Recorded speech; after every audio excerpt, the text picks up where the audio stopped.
Good morning. Good morning, Thank you Ejima. for joining me here. It's been a journey for us. And interestingly, today marks 7 years. Yes. So I'll explain. Today is the 7th year anniversary of when the Wonder Woman Awards was actually launched. So 19th of May 2018 is when it all began. We had the first cohort of 7 Wonder Women. So it's just so special to be here in the Guardian studio in Nigeria. I came in specially, it's a Monday, but we had at all costs to have this award presentation today because it's also 7 years ago. So, I'm quite sentimental. Seven. And it has just been wonderful hearing about the winners. I didn't really know them very well. They were winners, they were nominated. I mean, how many were nominated? We had about 150 women nominated, and then it was cut down to 7 women per category. And these women were, of course, we had a QR code at the festival, and then people started voting.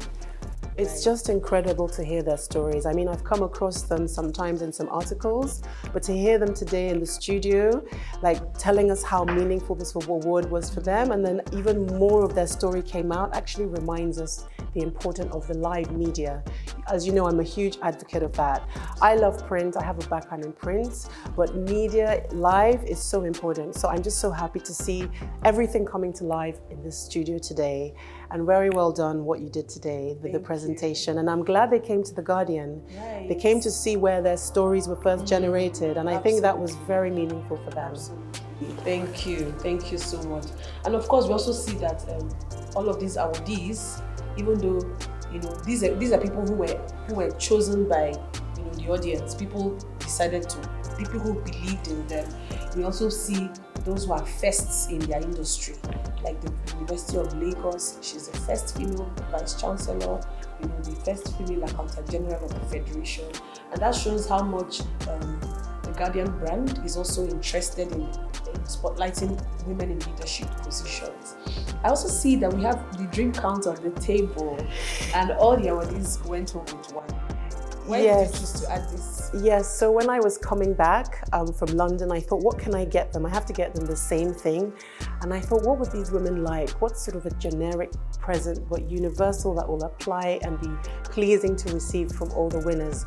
So I decided to go for this because Chimamanda was off, let's say, for 10 years. This is her first novel in 10 years, and she launched it in Women's Month. I went to the presentation in London, and she was there live, and I was blown away by all her fans and the audience. It is a wonderful book, and of course I like the title, Dream Count. It's about dreams and about the fact that she's so bold, she speaks up. I mean, in here, you'll learn so much about Nigerian way of life. If you're not even Nigerian, you could be a white male reading this book, and it's as if you're in a conversation with her. So I just like what she represents on silencing of women, and that's what we represent. As one of the winners said, sometimes it might not be bad stories that you're hiding, but it might even be your good news. You feel shy to even come out and say, I did this, I achieved this, whereas men are doing that a lot. So I just find her boldness amazing. So I think it's symbolic as well that each winner should have received a copy. Thank you so much. Thank you also for what you're doing with the Investing in Women series, especially with the 7 Wonder Women Awards, because through that initiative, more women are being confident about themselves and knowing that their work is not going unnoticed. Exactly. Thank you so much. Thank you.